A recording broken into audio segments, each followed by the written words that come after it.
اهلا وسهلا البنات، كي دايرين؟ لاباس عليكم؟ يا رب ان شاء الله تكونوا كاملات بخير وعلى خير وباحسن الاحوال وبصحه جيده. ما تصوروش شحال توحشتكم وشحال توحشت لاشين ديالي. بزاف بزاف عارفه راسي غبرت عليكم وغبره طويله ماشي قصيره، ولكن الحمد لله انا رجعت اليوم. بغيت نحضر معكم واحد الوصفه اللي جربتها وجات كتحمق بنينه هائله البنات، كتحمق. واخا ما عرفتش الصراحه شنو غادي نسميها، واش بريوات كبارين بلا هرقه ولا تاكوس، والله ما عرفت شنو غادي نسميها.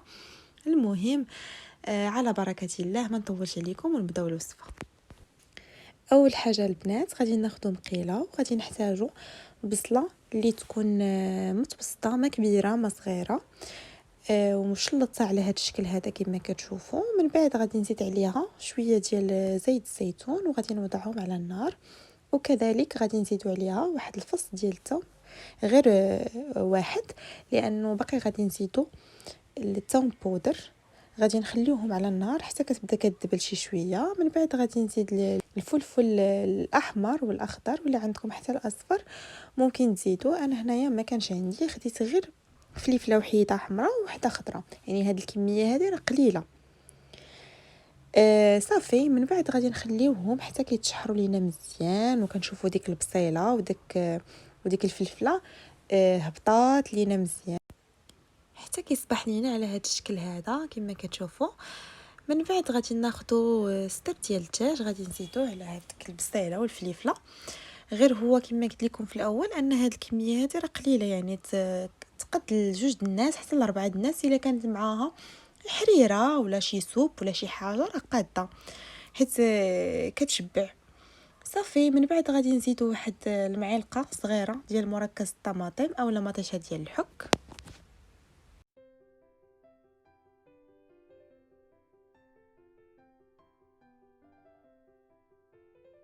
من بعد غادي نزيدو نص معلقه ديال الثوم بودر اللي كنت قلت لكم في الاول، وكذلك غادي نحتاجو البصل بودر، وغادي نزيد هاد التوابل هادو اللي كيعطيو واحد اللذه زوينين، كيبقاو اختياريين، يعني الا ما عندكمش ممكن تستغناو عليهم، ولكن الا عندكم ديروهم راه كيجيو لذاذين بزاف، كيعطيو واحد المذاق غزال. من بعد غادي نزيدو نص معلقه صغيره ديال البزار ومعلقه صغيره ديال البابريكا، والملح اكيد على حسب الذوق، وكل واحد كيفاش كيبغيها، زعما مالحه ولا ناقصه داكشي كيبقى ديالكم. من بعد غادي نزيدو معلقه صغيره ديال الموطارد، وغادي نزيدو معلقه صغيره ديال المايونيز. هاد الميلونج ما بين الموطارد والمايونيز والتوابل اللي درنا كيجي كيحمق هاد الحشوه، فريمون كتجي كتصدي كتحمق البنات. الا جربتوها اكيد غادي تعجبكم.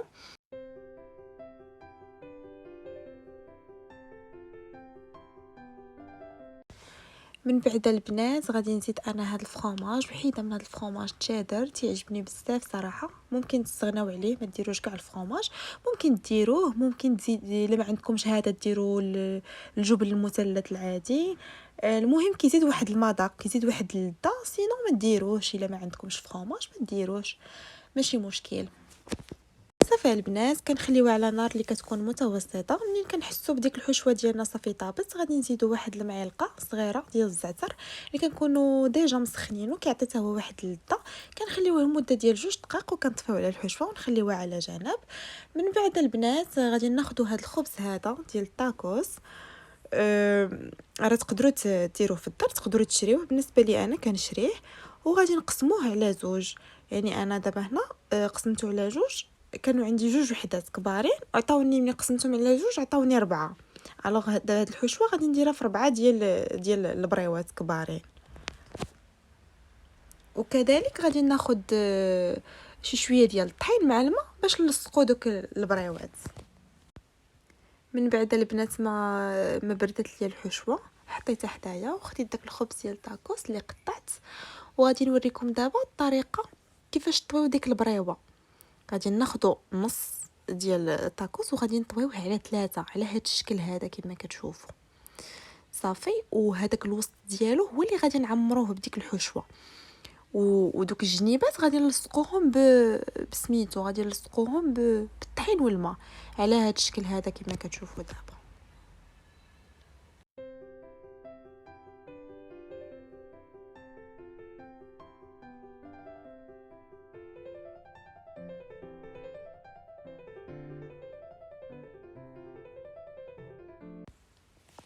من بعد البنات ما عمرت الوسط ديالو غادي نحتاج جبن الموتزاريلا ضروري منه، كنزيدوه من الفوق على هذا الشكل هذا كما غتشوفوا معايا دابا. كنزيدوه من الفوق ومن بعد صافي كنسدو ديك البريوه، ولا حنا سميناها البريوه دابا ماشي مشكل، داك الساندويش ولا البريوه ولا اللي بغينا نسميوها صراحه ما عرفتش السميه المناسبه لهاد الوصفه هذه. صافي غادي ناخذ شويه ديال الطحين والماء وغادي نلصقوها.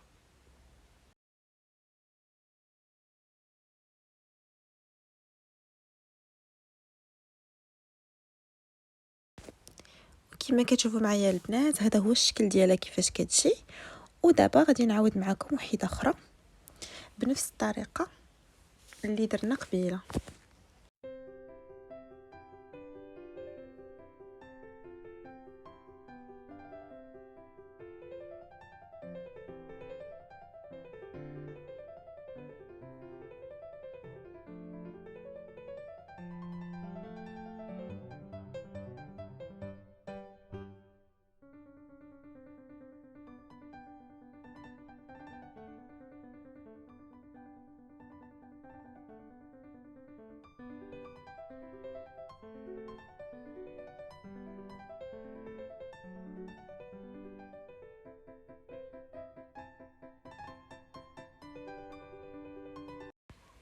من بعد ما ساليت البنات دهنتهم بشي شويه ديال الزيت وغادي ندخلهم الفران من الفوق والتحت ونتلاقاو مع الشكل النهائي.